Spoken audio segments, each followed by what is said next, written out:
नमस्कार। मेरा नाम भाऊ तोरसेकर। आप देख रहे हैं प्रतिवाद।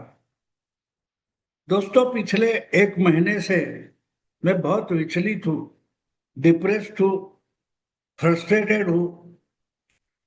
जिस ढंग का आंदोलन हुआ, वो आंदोलन किस इशू के लिए था, ठीक है, कोई बात नहीं। लोकतंत्र क्या होता है मुझे पता नहीं, क्योंकि इतनी लोकतंत्र की डेफिनेशंस और व्याख्या मैं पिछले कुछ सालों से सुन रहा हूँ कि लोकतंत्र नाम की चिड़िया कौन से जंगल में मिलती है। ये सवाल आज 80 के आसपास पहुंचने के बाद मुझे ये सवाल सता रहा है कि ये लोकतंत्र क्या होता है। ये जानवर है, उड़ने वाली चिड़िया है, कौन है? क्योंकि हर कोई 100 साल का, 80 साल का, 60 साल का कोई बूढ़ा लोकतंत्र की व्याख्या जो बोलता है, और 5 साल का, 10 साल का, 15 साल का बच्चा बच्ची लोकतंत्र की हत्या वगैरह बोलते हैं, तो मेरे समझ में नहीं आता कि ये लोकतंत्र नाम का जीव क्या है। ये चिड़िया है, रेंगने वाला कोई कीड़ा है, कौन है लोकतंत्र? छोड़ो। लेकिन विचलित बहुत था, क्योंकि जिस नाम से यह आंदोलन छेड़ा गया है, कॉकरोच जनता पार्टी, तो आज जो मैंने इस विषय को हेडिंग दिया है, कितने कॉकरोच मारोगे, घर घर से कॉकरोच निकलेगा,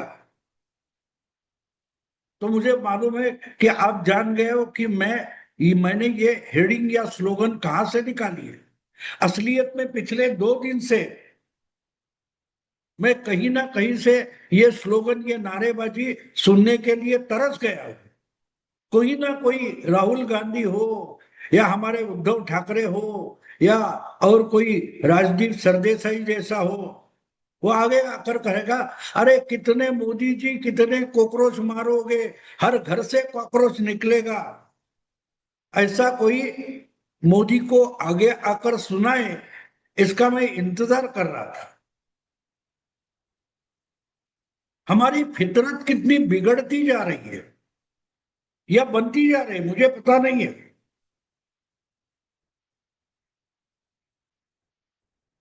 जिस ढंग का हिंसाचार, वायलेंस जंतर मंतर में और दिल्ली में हो गया, उसके बाद उसको आंदोलन कहने वाले, उनको बेशर्म भी बोलना क्या सही होगा? क्योंकि बेशर्मी की कोई हद होती है। मैं खबरें देख रहा हूं, खबरें सुन रहा हूं, बड़े बड़े सेलिब्रिटी जो बोल रहे हैं बच्चों पर अन्याय नहीं होना चाहिए, एफआईआर नहीं होना चाहिए। अरे भाई, फिर हमारे देश में लोकतंत्र या संविधान की जरूरत क्या है, वो भी बताओ जरा। क्योंकि इस देश के जो कानून हैं वो संविधान से निकले हैं, और संविधान की तरीके से जब प्रशासन चलता है, तो कोई पब्लिक प्रॉपर्टी का नुकसान करता है, कोई वायलेंस करता है, तो उसके खिलाफ पुलिस को कार्रवाई करनी पड़ती है, और कार्रवाई करने के लिए जिसके बारे में संदेह है उस पर एफआईआर दर्ज करना पड़ता है। तो किसी ने तो वायलेंस किया है ना। लेकिन बात यह है कि मोदी के खिलाफ कुछ भी बोलो, वो आज के तारीख में मीडिया में सच बन जाता है। और इसलिए डिप के कहता है कि सरकार ने ये किया, सरकार ने वो किया, या कोई सौरभ नाम का उसका साथी है, वो बोलता है वो ब्रह्म वाक्य है, बस उन्होंने बोला वही सबूत है। सरकार ने साफ साफ बोला था कि जो छात्र है उन पर, या आंदोलक छात्र है, उन पर कोई कार्रवाई नहीं होगी। तो जिन्होंने वायलेंस किया है, तो छात्र होने से वायलेंस करने का अधिकार मिल जाता है? क्या हमारे संविधान ने आंदोलन करने का या सत्याग्रह करने का अधिकार दिया है? तो वो अधिकार वायलेंस करने का अधिकार है। एक बात मैं लगातार सुनता रहता हूं कि हमको संविधान ने ये अधिकार दिया है, हमको बाबा साहब ने अधिकार दिया है। अरे अधिकार के कंधे पर बैठकर जिम्मेदारी नाम की चीज भी आती है। जिम्मेदारी का बोझ उठाता है उसको ही अधिकार बोलते हैं। अगर बाप पर, जन्म देने वाले पर बच्चे को खिलाना पढ़ाने का बोझ है, तो इसलिए दो थप्पड़ मारने का अधिकार भी आता है। सरकार ये क्यों नहीं करती, सरकार वो क्यों नहीं करती, वो पूछोगे। और सरकार थप्पड़ मारती है तो पूछोगे कि थप्पड़ मारने का अधिकार सरकार को किसने दिया।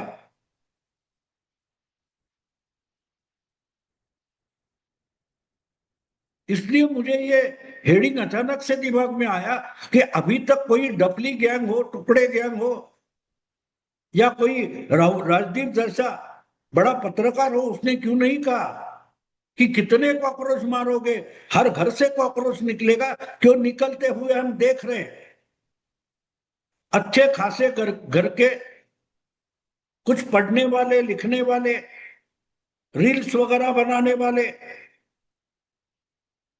खाते पीते बच्चे रास्ते पर उतरकर जिस ढंग का व्यवहार कर रहे हैं, बर्ताव कर रहे हैं, उसकी गलतियां नहीं देखनी चाहता।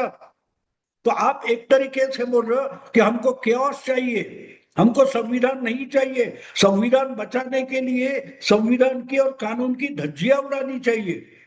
क्या ये मांग है? भारत की आम जनता जो टैक्स पे करती है, कर भरती है, उसके अनुदान से यूनिवर्सिटी चलती है। और ऐसे यूनिवर्सिटी में आंदोलन चलते, भारत तेरे टुकड़े हो गए, इंशाअल्लाह इंशाअल्लाह, अफजल हम शर्मिंदा है, तेरे कातिल जिंदा है। अरे अफजल को किसने मारा? अफजल को कोर्ट के आदेश पर फांसी दी गई है। तो एक तरीके से मारने वाला जो जल्लाद कोई है वो अलग होगा, लेकिन उसने किसके आदेश पर, किसके ऑर्डर पर अफजल को फांसी दी है? तो सुप्रीम कोर्ट को गाली, अफजल हम शर्मिंदा है, तेरे कातिल जिंदा है, सुप्रीम कोर्ट जिंदा है, सुप्रीम कोर्ट चल रही है, इसकी जिनको शर्म आती है वो जेएनयू में बैठकर डफली बजाकर बोलेंगे हम शर्मिंदा है। इससे बेशर्मी की हद क्या हो सकती है? और इसलिए मुझे लगा कि जो कुछ आंदोलन हुआ, पत्थरबाजी हुई, वायलेंस हुआ, उसके बावजूद ये स्लोगन क्यों नहीं आए कि भाई पुलिस ने कार्रवाई की है, लाठीचार्ज किया है, कहीं कहीं पैलेट गन चलाई है, तो किस किस को मारा है? आंदोलकों को मारा है, वायलेंस करने वालों को मारा है, गुंडागर्दी करने वालों को मारा है, गाड़ियां जलाने वालों को मारा है, पत्थरबाज को मारा है। तो कितने पत्थरबाज को मारोगे? हर घर से पत्थरबाज निकलेगा। यही है ना जेएनयू या डफली गैंग या वामपंथियों के जो आंदोलन चलते हैं, उसकी स्लोगन क्या है? कितने अफजल मारोगे? हर घर से अफजल निकलेगा। तो अफजल क्या होता है वो हमारे सुप्रीम कोर्ट के चीफ जस्टिस सूर्यकांत ने कहा। जो निकम्मे हैं, कुछ करना नहीं चाहते, उनको कितना भी अवसर दो वो कुछ नहीं कर पाएंगे। वो देश बदलने निकला था, उमर खालिद जेल में सड़ रहा है, और पार्टियां बदल बदल कर कन्हैया कुमार एक भी चुनाव नहीं जीत पा रहा है। वो देश बदलेगा, उसके जगह अब अभिजीत डिपके आ गया है। ऐसे लोगों को चीफ जस्टिस ने कॉकरोच कहा। कॉकरोच गंदी नाली से आते और सफाई जगह है, अच्छी जगह है, वहां भी गंदी नाली बना देते। तो क्या गलत कहा था उन्होंने? और ये पढ़े लिखे फैशनेबल कपड़े पहनकर जंतर मंतर पर पिकनिक मनाने आए हुए बच्चे बच्चियां अच्छे घर की है, लेकिन मानो गंदे नाली से भी ज्यादा गंदे हैं। जब सामने संकट खड़ा हो जाता है तो धूम दबाकर भागने वाली ये जनरेशन है जिनको आप जेन जी बोल रहे हो। ये सारे के सारे उस वक्त कहां थे जब पूरी दुनिया को कोरोना भयभीत कर रहा था। ये अपने घर में छुपकर माँ बाप ने कमाए पैसे पर 2 समय का खाना खा रहे थे और उसको गू बना रहे थे, उसकी गंदगी बना रहे थे। इससे ज्यादा कुछ नहीं कर पा रहे थे, ना रास्ते पर आने की इनकी हिम्मत थी।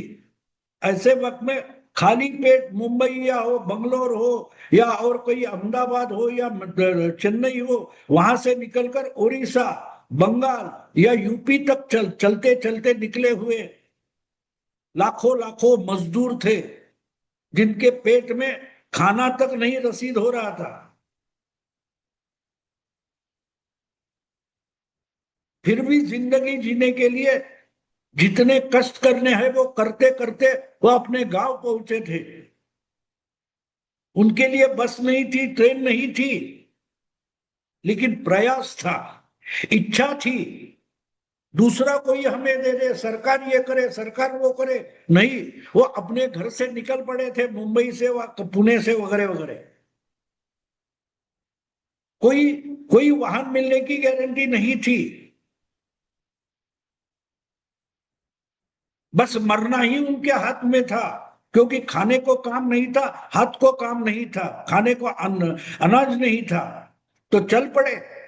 जितनी ताकत शरीर में है वो निकल कर चल पड़े थे। वो कॉकरोच नहीं थे, कॉकरोच से इंसान बनना चाहते थे। और उस वक्त कोरोना से डरकर अपने अपने घर में छुप कर बैठे हुए जो खाते पीते सुखवस्तु बच्चे थे, वेल टू डू फैमिली से थे, वो आज जंतर मंतर पर उतरकर क्रांति करना चाहते हैं। इसीलिए सूर्यकांत ने, चीफ जस्टिस ने उनको कॉकरोच कहा। जब सारे जगह शांति होती है तो कॉकरोच अपनी छुपी हुई जगह से बाहर निकलते हैं। अगर हिम्मत थी तो ये सारे कॉकरोच जो जंतर मंतर पर थे उनको उस कोरोना समय में बाहर निकलना जरूरी था। जब दंगे फसाद होते तब बाहर निकलना।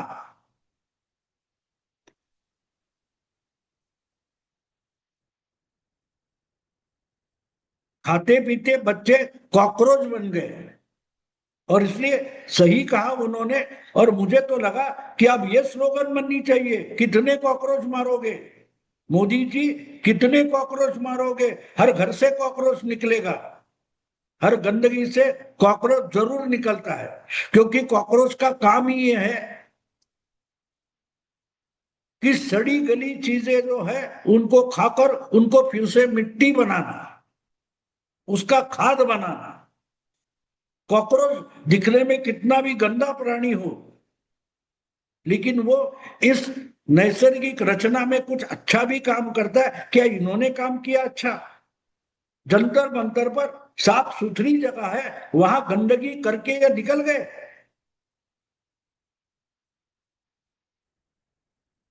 घर घर से अफरोज तो नहीं निकला, अफजल तो नहीं निकला, लेकिन घर घर से कॉकरोच जरूर निकला है। और जितने बच्चे आज रो रो कर माफी मांग रहे हैं, जब एफआईआर हुआ, पुलिस की कार्रवाई होगी, इसकी इशारा मिल गया तो डर कर भाग खड़े हुए। जिनके खिलाफ ये एफआईआर दर्ज हो गए ये अपने रहने के जगह से भी भाग गए, जैसे कॉकरोच भाग जाते हैं।